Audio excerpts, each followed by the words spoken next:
నువ్వు లక్ష్మీదేవి కల్లోకి వచ్చినా లక్కపడత కల్లోకి వచ్చినా జరిగేది ఏమీ లేదండి. ఈ అజ్ఞానం వదిలిపెట్టండి. దుస్వప్నాలు సుస్వప్నాలు గంటల పంచాంగంలో ఉంటాయి. ఇవన్నీ చూడకూడదండి, బుర్రపాడైపోతుంది. ఈ కళలు బల్లిపాట్లు పిల్లి శకునాలు మన జీవితాన్ని నిర్ణయిస్తామండి. బుద్ధుండి మాట్లాడుతున్నావా? అసలు నీ జీవితాన్ని నువ్వు నిర్ణయించుకోలేవా? మంచి చెడ్డ నీకు తెలియదా? అంత జడ పదార్థానివా?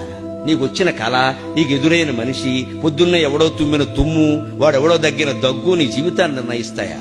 అసలు విన్నెముకుందా మనకి? ఎక్కడ శాస్త్రాల్లో లేవు. తర్వాత పుట్టుకొచ్చేది వ్యాపారాల కోసం. ఇప్పుడు వాటితో కోట్ల వ్యాపారం జరుగుతుంది.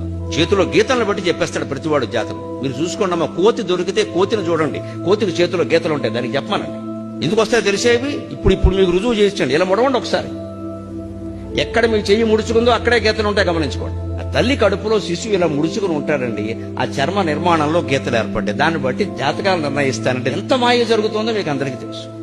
ఇక్కడ గుర్తులను బట్టి పిల్లలు ఉంటారట. ఈ గుర్తులను బట్టే ఇంకోటి గట్టిగా గెలుకుంటే ఇంకోటి పడతాడు. ఇప్పుడు 60 ఏళ్ళకి చెప్పేవాడు చెబుతాడమ్మా, వాడికి డబ్బులు కావాలి, మనం పిచ్చి వదవలం కావాలి. మనకి బుర్ర లేదా? పూర్వకాలం వాళ్ళు నమ్మితే లేదని నేను బాధతో ఎందుకు చెబుతున్నానంటే, 25 ఏళ్ల పిల్లలు వీటిని నమ్ముతారండి. దేశం ఏమైపోవాలి?